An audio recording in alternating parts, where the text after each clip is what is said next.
Chapter 36. Is she coming? It was as though the city knew that Zed was leaving, and that everything had to be as beautiful as possible. The sun shone, the lilacs and the burnums were in full bloom, the cafe tables were out on the pavement. Annika behaved as though she had arranged all this for the benefit of her friend. She wanted to show Zed everything and take him everywhere. The professors had given her some pocket money, and Zed had saved some of his earnings, so they could begin by exchanging presents in the marzipan shop in the Kärtnerstrasse, a spotted ladybird for Annika, a bushy-tailed fox for Zed. "We have to eat them at once," said Annika, "otherwise we won't have the courage." They went to the fruit market, where the stallholders all knew her and made remarks about her handsome friend. She took him to the cathedral, with its solemn paintings and the piles of skulls in the crypts from the days of the Great Plague. She led him behind the scenes in the art museum, where Uncle Emile's friends were cleaning a picture of John the Baptist's head, and past the statue of St. Boniface, under which Sigrid's uncle, the one who had eaten 27 potato dumplings, had hidden on his wedding night. And as they walked, they talked. Annika still knew nothing of what her mother had done. She never mentioned Spittal. These few days in Vienna had to exist without a future or a past. They stood on the big state bridge and watched the Danube, which flowed wide and deep and rather murkily grey, down to Budapest in Hungary, and on, through the plains of Eastern Europe. "You could put a message in a bottle if you wanted me, and throw it in the river," Zed suggested. "And I'd find it when I was out riding, and I'd come. Messages in bottles are important. I wouldn't ignore it." "Yes, I could do that. If I was here," said Annika. And this was the closest she came to saying how uncertain she felt about the future. "Perhaps by that time you'll be married to Rosina." "Rosina?" Zed looked at her, puzzled, and she was glad he had forgotten the name of the girl who tried to give her a kitten. "No, I won't," he said firmly, when she had explained, and he looked at her in a way that made her feel absurdly happy. "Still, we might never see each other again," she said. "Yes, we will," said Zed.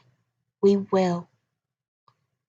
And he put his hand over hers for a moment as it rested on the parapet.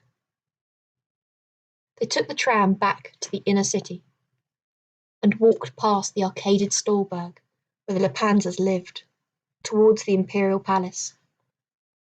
When they came to St. Michael's Gate, Annika stopped suddenly and took hold of Zed's arm. "Look! There he is!"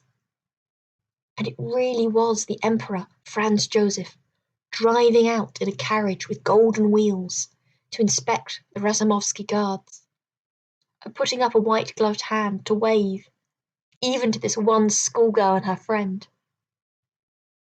Zed followed the carriage with his eyes. "I'm glad I've seen him. It's like seeing a piece of history." "You would stay if you could, wouldn't you, Zed? Stay in Vienna?" She had annoyed him. He stopped dead and turned to her. "What do you think?" he said angrily. "There's everything I ever wanted here. Books to read, a chance to learn things, and Ellie and Sigrid treating me as if I was their son. And friends. I've not had friends before. I've always been on my own. You'd think life with the gypsies is romantic because you saw them one night round the campfire. But it isn't.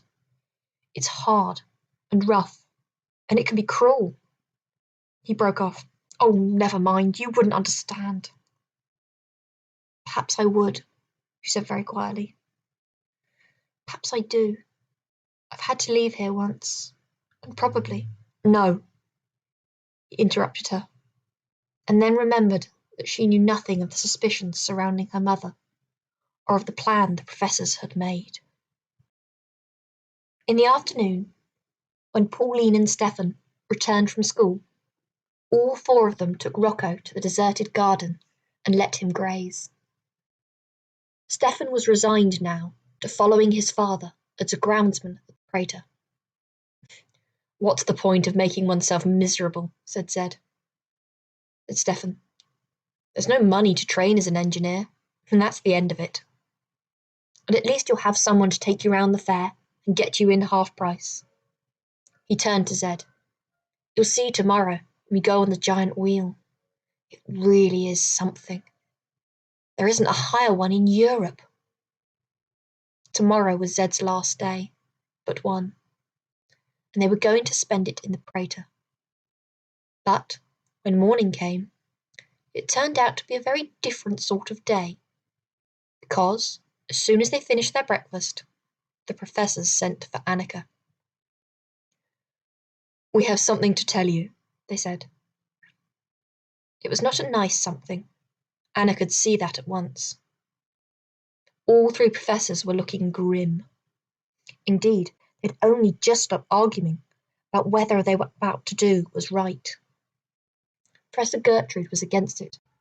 There's no need to tell her. It'll only make her miserable. But both Julius and Emile said that she should know. Truth is important, they said, even for children, particularly for children. All the same, they did not find it easy to begin. "It's about your mother," said Professor Julius. Annika's heart began to beat wildly. "Is she coming?" "Yes, she is coming. She's staying at the Hotel Riverside, and she'll be here tomorrow afternoon to fetch you. We wrote to tell her that you were safe with us, that we took you away from Grossenfluss, because you were unhappy there, and that we think you should not return. Dr. Flass has given you a medical certificate to say it would be bad for your health." "Thank you." "But there is something. Perhaps we should explain why Zed came to Vienna.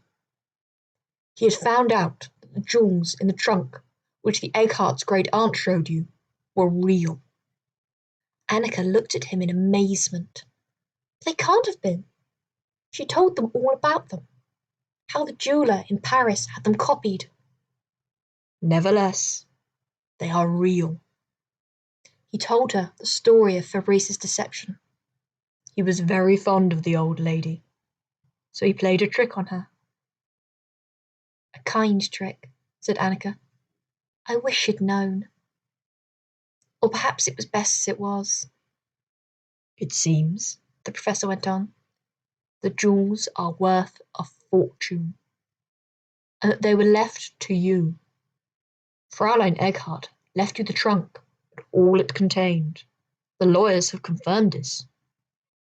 Annika was bewildered. "But where is it then? My mother thought that Zed had taken it, and at first, but I'm sure he didn't. I'm absolutely sure." "We are sure too." "But then who did?" Annika was completely at a loss. "When Fräulein Egghardt showed you the jewels," the professor went on, "did you see a brooch shaped like a butterfly?" "Yes, I did.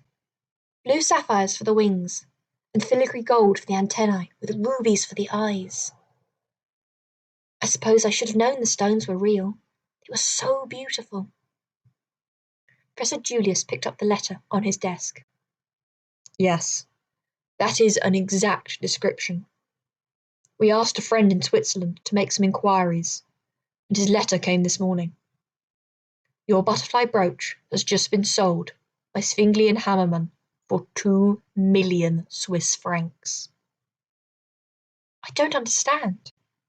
How did the brooch—" Professor Julius put his hand on her shoulder. "We think your mother may have taken it. That your mother and your Uncle Oswald took the trunk. The description of the woman who brought the brooch to the jeweller fits your mother perfectly." "No!" Annika pulled away from him. "It isn't true. I don't believe it. My mother wouldn't steal from me. Why would she? Anything that belongs to me, I'd have given her. She knows that." "It would have to be proved. And since it is you who have been robbed, it is you who'd have to bring the case against her. If she was convicted and sent to prison, we would ask the courts if you would come back to us, at any rate for the length of her sentence. This would mean that you could stay in Vienna and—" Annika couldn't take another word. "No!" she said again. "It isn't true. You're lying." She turned and ran from the room.